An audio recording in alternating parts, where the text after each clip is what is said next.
ሰላም ሰላም እንደናችሁ የዩኒክ ስፖርት ዩቲዩብ ቻናል ቤተሰቦች ትናንት ምሽት በ10ኛ ሳምንት የእንግሊዝ ፕሪሚየር ሊግ ጨዋታ መርፈኞቹ ወደ በርንሌ ተጉዘው ከበርንሌ ጋር ጨዋታቸውን በማድረግ 2-0 አሸንፈው የተመለሱበትን የጨዋታ እንቅስቃሴ ተመልክተናል። በትናንትናው ምሽት ጨዋታ የመርፈኞቹን የማሸነፊያ ጎሎች ደግሞ ቪክተር ዮኬሬሽ እና ዲክላን ራይስ አስቆጥረዋል። ከረፍት በፊት በተቆጠሩት በእነዚህ ሁለት ጎሎች መርፈኞቹ ሙሉ 3 ነጥብ ይዘው ወደ ኤምሬትስ ስቴዲየም መመለስ ችለዋል። ከዲክላን ራይስ የተሻገረለትን ኳስ ቪክተር ዮኬሬሽ በሄዲንግ በመግጨት ወደ ጎል የቀየራ ሲሆን ጎሉ መርፈኞቹ ከቆሙ ኳሶች ያገኙት 8ኛ ጎል ሆኖ የተመዘገበ ሆኗል። በ10 የፕሪሚየር ሊግ ጨዋታዎች እስካሁን ባደረጓቸው በ2025-26 የውድድር ዓመት ካደረጓቸው 10 የፕሪሚየር ሊግ ጨዋታዎች 8 ጎሎችን ከቆሙ ኳሶች ያገኘ ቡድን ሆኗል አርሰናል። ይህ ደግሞ ትልቅ ስኬት ነው። በ2024-25 የውድድር ዓመትም ከቆሙ ኳሶች ምን ያህል ድንቅ ጎሎችን ሲያስቆጥሩ እንደነበር የምናስታውሰው ነው። የአምናው ጥሩ የሆነ ፐርፎርማንስ ዘንድሮ መቀጠል ችሏል። 8ኛ ጎላቸውን በ10 የፕሪሚየር ሊግ ጨዋታዎች ያስመዘገቡበት ጨዋታ ሆኗል ትናንት ማለት ነው። ከቆሙ ኳሶች የተቆጠሩ የጎል ብዛት መርፈኞቹ 9 ጨዋታዎችን በተከታታይ በማሸነፍ የማሸነፍ ድላቸውን በማስመስከር እንዲሁም 9 ተከታታይ ጨዋታዎችን በድል ያጠናቀቁበትን ጨዋታ ነው ትናንት ያስመለከቱን። ከ9ኙ ድሎች ውስጥ ደግሞ 7ቱ መርፈኞቹ ምንም ጎል ሳያስተናግዱ ያሸነፉባቸው ጨዋታዎች መሆናቸው ደግሞ የመርፈኞቹ ስብስብ ምን ያህል ጠንካራ እንደሆነ አሰልጣኝ ሚኬል አርቴታ በ5 ዓመታት አርሰናል ቤት ቆይታ ውስጥ የገነባው ቡድን ምን ያህል ስትሮንግ እንደሆነ ምን ያህል ጠንካራ ቡድን እንደሆነ የተመለከትንበት ነው ማለት ይቻላል።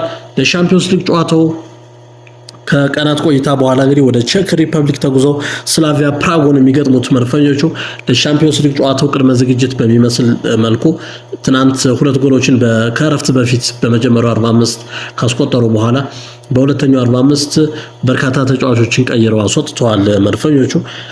እንግዲህ ይሄ ደግሞ ቅያሬ የተደረገው ምናልባትም ለሻምፒዮንስ ሊግ ጨዋታው ዝግጅት ለማድረግ እንደሆነ ነው የሚገመተው። ቪክተር ዮኬሬሽ ጎል ወደ ማስቆጠር የተመለሰበትን የጨዋታ እንቅስቃሴ ነው ትናንት ያስመለከተን። ቪክተር ዮኬሬሽ እንግዲህ ለበርካታ ሳምንታት በፕሪሚየር ሊጉ ምንም ጎል አላስቆጠረም በሚል ትችቶችን እያስተናገደ እንደነበር የምናስታውሰው ነው። ነገር ግን በትናንትናው ጨዋታ ጎል በማስቆጠር ተቺዎችን ያስታገሰበትን የጨዋታ እንቅስቃሴ ነበር ያስመለከተን ማለት ይቻላል። መልካም አጋጣሚውን እንግዲህ ከማዕዘን በዲክላን ራይስ የተሻገረውን ኳስ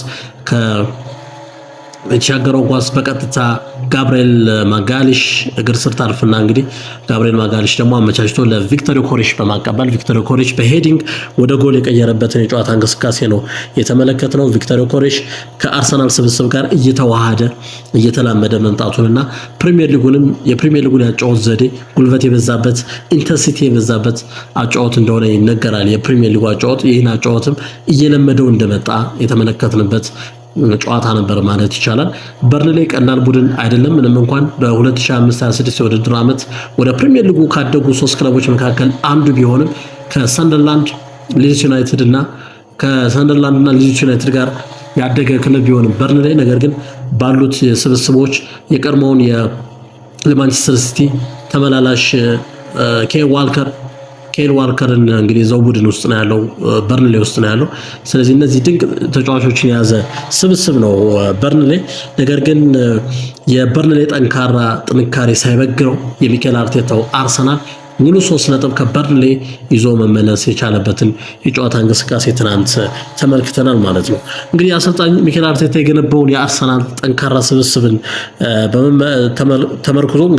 ተመልክቶ በርካታ የቀድሞ የፕሪሚየር ሊግ ኮከቦች ሀሳባቸውን እየሰጡ ነው። በአሰልጣኝ ሚኬል አርቴታ ስብስብ ውስጥ ስላለው ጠንካራ የቡድን መንፈስ፣ ስለ ጠንካራ የቡድን የመከላከል አቅምና የመልሶ ማጥቃት እንዲሁም ጎል የማስቆጠርና ለጎል የሚሆኑ ኳሶችን በማመቻቸት በፉልባክ በኩል በተለይ ጄሪን ቲምበር እና ሪካርዶ ካላፊዮሪ እንዲሁም ማይልስ ሉዊስ ስኬሊ ከተቀያሪ ወንበር በመግባት የሚያሳዩት ጠንካራ የሚባል የጨዋታ እንቅስቃሴ የበርካታ እግር ኳስ ተንታኞችን ቀልብ የሳበ ሆኗል። ለዚህ ደግሞ እንደ ትልቅ ማሳያ እንግዲህ የምንወስደው የቀድሞ የእንግሊዝ ፕሪሚየር ሊግ ኮከብ አሊን ሽረር ስለ ሚኬል አርቴታው አርሰናል ስብስብ ሀሳብ የሰጠበትን የትናንቱን ቃለ ምልልሱ ነው የሚሆነው ማለት ነው። አሊን ሽረር በአሰልጣኝ ሚኬል አርቴታ የቡድን ስብስብ ውስጥ ስህተት ማግኘት አልቻልኩም ሲል ነው የገለጸው።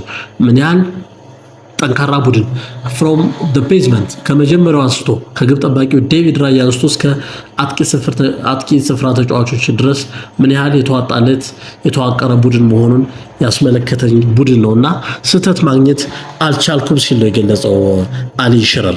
የመከላከል ብቃት ትልቅ ቦታ ተሰጥቶታል። እንግዲህ አሊ ሽረር ለመከላከል አርሰናሎች ስላሳዩት ለጋብሪኤል ማጋሪሽና ዊሊያም ሳሊባ የሚመሩት የተከላካይ ክፍል የአርሰናል ማለት ነው ጠንካራ እንደሆነ ምን ያህል ጠንካራ እንደሆነ በድጋሚ ሲገልጽ እንደነበር ተመልክተናል።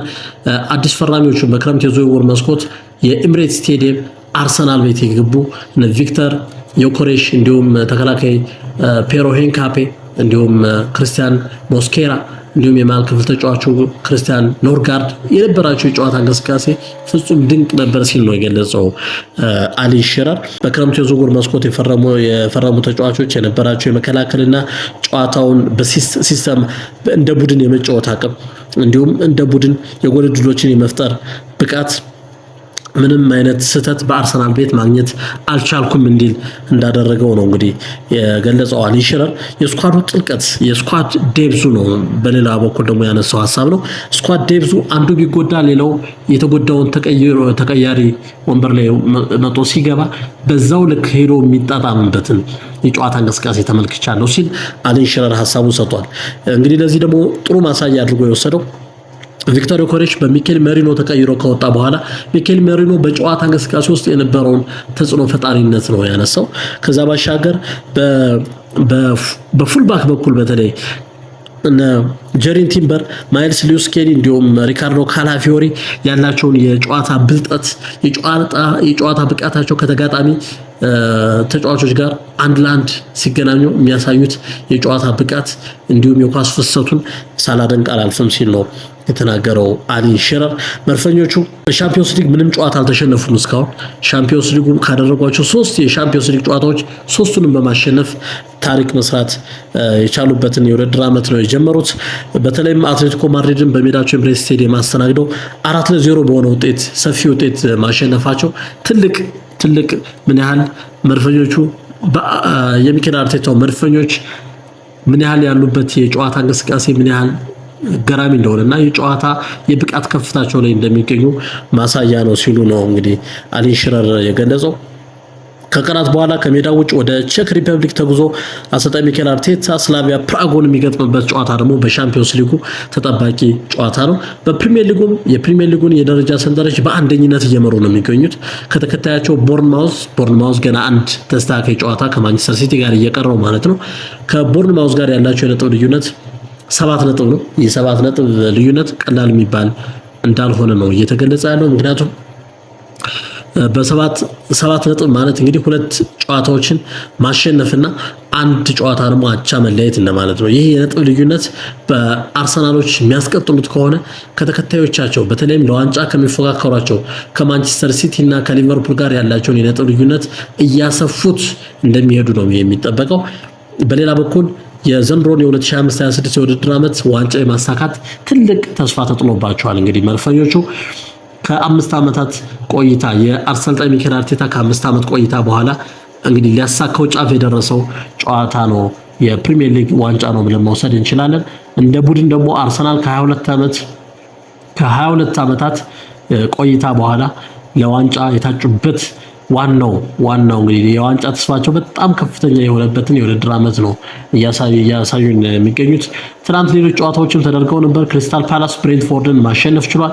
ቶተንሃም ሆትስፐርስ በቼልሲ በሜዳው በደጋፊው ፊት በቼልሲ 1-0 ተሸንፏል። ቶተንሃም ሆትስፐርስ ሊቨርፑል ወደ ማሸነፍ የተመለሰበትን የጨዋታ እንቅስቃሴ አስመልክቶናል። በትናንትናው ዕለት መሐመድ ሳላ ጎል ማስቆጠር ጀምሯል። ሊቨርፑል አስቶን ቪላን አስተናግዶ 2-0 በሆነ ውጤት ማሸነፍ ችሏል።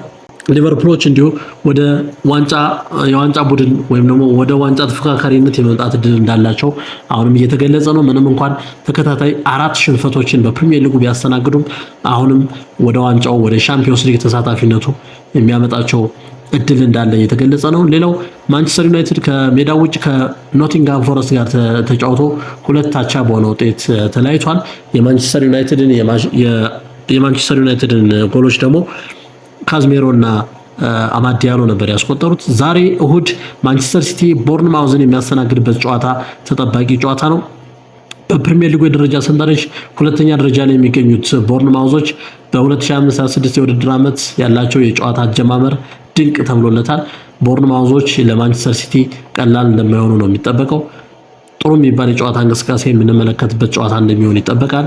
ማንቸስተር ሲቲ ከቦርንማውዝ ጋር የሚያደርጉትን ጨዋታ እንድትመለከቱ ጋብዛለሁ። ክብራትና ክብራን ወደ ዩኒክ ስፖርት ዩቲዩብ ቻናል ቤተሰቦች ዩኒክ ስፖርት ዩቲዩብ ቻናልን ላይክ፣ ሼር፣ ሰብስክራይብ በማድረግ ቤተሰብ እንድትሆኑ በድጋሚ እጋብዛለሁ። በያላችሁበት መልካም ጊዜ ይሁንላችሁ።